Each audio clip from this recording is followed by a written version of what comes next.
நீ இந்த மலை உச்சிக்கு வரும்போது வழியில ஒரு பசுமாடு மேய்க்கிறவனை பார்த்து பேசினல, அவனே உன் பிரச்சனைகளுக்கான தீர்வை சொல்லுவான். நீ போய் அவங்கிட்ட கேளு. அந்த பசு மேய்க்கிறவங்கிட்டயா? அவனுக்கும் என் பிரச்சனைக்கு என்ன சம்பந்தம் சாமி?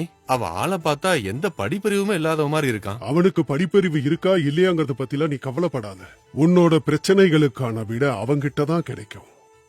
இப்படி முனிவர் சொன்னதை கேட்டு ஆச்சரியம் அடைஞ்ச ராகவன், என்ன இந்த சாமி கிட்ட கேட்டா அந்த பசு மேய்க்கிறவங்கிட்ட என்ன அனுப்புறாரு? அவனுக்கு என்ன தெரிய போகுது? இத பார்த்தாக்க சாமி என்ன தவிர்க்கிறதுக்காகத்தான் ஏதோ ஒண்ணு சொல்லி அனுப்பிட்டாருன்னு நினைக்கிறேன்.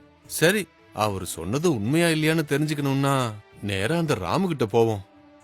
ஐயா என்னங்க திரும்ப வந்துட்டீங்க? வாங்க, நேரத்துக்கு தான் வந்திருக்கீங்க. காலையில இருந்து எதுவும் சாப்பிட்டு மாட்டீங்க. 2 வாய் சாப்பிடலாம் வாங்க. எனக்கு இப்ப எதுவும் பசி இல்லப்பா, நீ சாப்பிடு. நான் இப்ப வந்தது உனக்காகத்தான். எனக்காகவா? திரும்பவும் என்னாச்சுங்க? உங்களுக்கு பச்சளை மூலிகை எப்படி செஞ்சேன்னு சொல்லணுமா? அது ஒண்ணும் பெருசு இல்ல. அது இல்லப்பா, நான் மலை மேல இருக்கிற அந்த சாமி கிட்ட போய் சில பிரச்சனைகள் பத்தி கேட்டேன். அதுக்கு உன்கிட்ட விடை கிடைக்கும்னு சொல்லி அனுப்புனாரு. அதுக்கு என்கிட்ட விடை கிடைக்கும்னு சொன்னாரா? நீங்க தப்பா நினைச்சிட்டீங்க. எங்க ஊர்ல என் பேர்லயே இன்னொரு ஆள் இருக்காரு. அவரு காவலாளியா வேலை செஞ்சிட்டு இருக்காரு. நீங்க அந்த ராமுவை பாக்கணும்னு நினைக்கிறேன். அவரெல்லாம் இல்லப்பா, நான் பார்க்க வேண்டியது உன்னைத்தான். சாமி பசுமைக்கிறவனை பாருன்னு சொன்னாரு. அது நீதான். என் பிரச்சனை என்னன்னா, நீ எப்படிப்பா இவ்ளோ நிம்மதியா இப்படி சந்தோஷமா இருக்க? அப்புறம் எப்படிப்பா இந்த பாறை மேல படுத்த உடனே உனக்கு தூக்கம் வந்துருது? உன்ன மாதிரி இப்படி நிம்மதியா இருக்கணும்னா நான் என்ன செய்யணும்? நீங்க கேக்குறது நல்லா இருக்குங்க. அந்த நிம்மதி சந்தோஷத்தை பத்தி எல்லாம் எனக்கு என்னங்க தெரியும்? நான் பசுமாடு மேய்க்கிறவன். அதுவும் அந்த குழந்தைய பாத்தீங்கல்ல, அந்த வயசுல இருந்து இந்த வேலையை நான் செஞ்சிட்டு இருக்கேன். எல்லா பசுக்களையும் இங்க கொண்டு வந்து மேய்க்கிறது. சாயந்தரம் ஆனதும் எல்லா பசுக்களையும் நல்லா குளிப்பாட்டிட்டு திரும்பவும் கூட்டிட்டு போயிருவேன். இதான் என் வேலை. இதை தவிர வேற எனக்கு எந்த வேலையும் கிடையாது. அப்படியா? சரி, ஆமா, அந்த குழந்தை உனக்கு என்ன வேணும்? அது உன் பொண்ணா?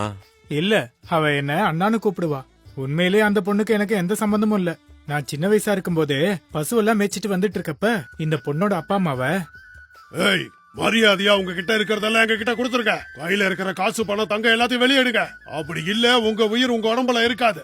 ஐயா, எங்களை எதுவும் பண்ணிடாதீங்க. எங்களுக்கு நல்லபடியா குழந்தை பிறந்த சந்தோஷத்துல எங்க குலதெய்வ கோயிலுக்கு போயிட்டு வந்துகிட்டு இருக்கோம். எங்க கிட்ட காசு பணம் எதுவும் இல்ல. தயவு செஞ்சு எங்களை விட்டுருங்க. காசு பணம் இல்லன்னா என்னடா? உன் பொண்டாட்டி கழுத்துலயும் கையிலயும் நிறைய நகைகள் இருக்குல்ல, அது எல்லாத்தையும் காட்டி கொடுங்க. நான் அரசாங்க வேலையில இருக்கேங்க. எங்கிட்ட நீங்க இப்படி நடந்துகிட்டா அது நல்லதுக்கு இல்ல. தயவு செஞ்சு எங்க 2 பேரையும் விட்டுருங்க. நான் உங்களை பத்தி யாருகிட்டயும் சொல்ல மாட்டேன். எங்களை போக விடுங்க. நீ அரசாங்கத்துல வேலை செஞ்சா எங்களுக்கு என்ன? மரியாதையா தங்க நகைகளை கொடுக்க போறீங்களா இல்லையா? இவங்க கிட்ட சண்டை எதுக்குங்க? இந்தாங்க நகைங்க, தயவு செஞ்சு எங்களை போக விடுங்க. இவங்கள விட்டோம்னா நேரா மகாராஜா கிட்ட போய் நம்மள பத்தி சொல்லிடுவாங்க. இவன் வேற அரசாங்கத்துல வேலை செஞ்சிட்டு இருக்கானா. இவங்க 2 பேரும் இங்கே கொன்னுட்டா அப்புறம் இந்த விஷயம் யாருக்கும் தெரியாதுல்ல. ஆமாண்டா, நீ சொன்னது சரிதான். அப்படின்னு அந்த 2 பேரையும் கொன்னுட்டு அந்த சின்ன குழந்தைய அங்கேயே விட்டுட்டு போயிட்டாங்க. கொஞ்ச நேரம் கழிச்சு நான் அந்த பக்கமா போகும்போது குழந்தை அழுகுரல் கேட்டு அங்க போய் அந்த குழந்தைய கொண்டு வந்து நானே வீட்டுல வளர்த்து இந்த அளவுக்கு ஆளாக்குனேன். அந்த குழந்தை தான் இந்த அளவு வளர்ந்திருக்கிற இந்த பாப்பா, என் தங்கச்சி. என்னது?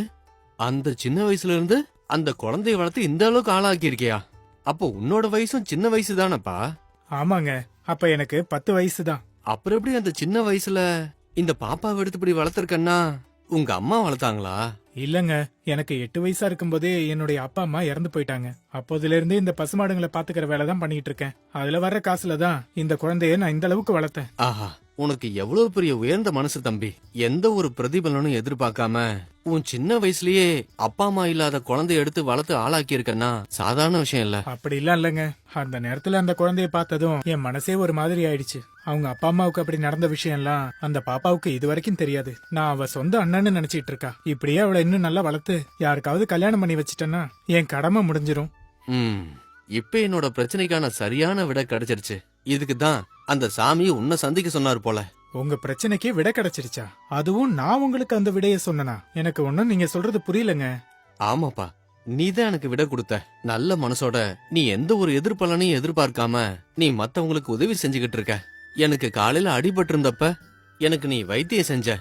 என்கிட்ட இருந்து நீ எதையுமே எதிர்பார்க்கல. அந்த பொண்ணோட கஷ்டமான சூழ்நிலைய பார்த்து அதை தூக்கிட்டு வந்து இந்த அளவுக்கு நல்லபடியா வளர்த்திருக்க. அந்த இடத்துல உன்னோட நல்ல குணத்தோட சேர்த்து அந்த குழந்தை மேல உனக்கு இருக்கிற பொறுப்பையும் நான் உணர்றேன். நான் ஒவ்வொருத்தரையும் வியாபாரத்தோட லாப நஷ்ட கணக்குலயே பார்த்து இவங்களால நமக்கு எவ்வளவு லாபம் கிடைக்கணும் மட்டும்தான் யோசிச்சுக்கிட்டு இருப்பேன். என்கிட்ட வேலை செய்யறவங்களோட நல்லது கெட்டதை பத்தி கூட நான் யோசிக்க மாட்டேன். அப்புறம் வியாபாரம் எப்படி என்ன மாதிரி போயிட்டு இருக்குங்கிற யோசனையில மட்டும்தான் நான் இருப்பேன்.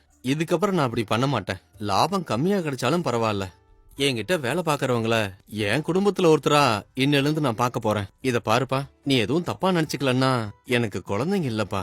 உன் தங்கச்சிய நான் தத்தெடுத்து வளர்க்கலான்னு இருக்கேன். அந்த குழந்தைக்கு தேவையானதை செஞ்சு கொடுத்து நல்ல படிப்பை படிக்க வச்சு நல்ல ஆண்மகனா பார்த்து திருமணம் செஞ்சு வைக்கிறேன்னு உனக்கு வாக்கு கொடுக்கறேன். அப்படியா?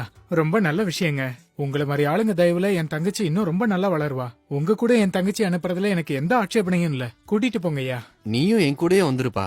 உனக்கு ஒரு நல்ல வேலை தர்றேன். இங்க கொடுக்கறத விட நான் இன்னும் அதிக சம்பளம் தர்றேன். வேணாங்கய்யா, எனக்கு இந்த பசுமாடு மேய்க்கிறதே சந்தோஷமா இருக்கு.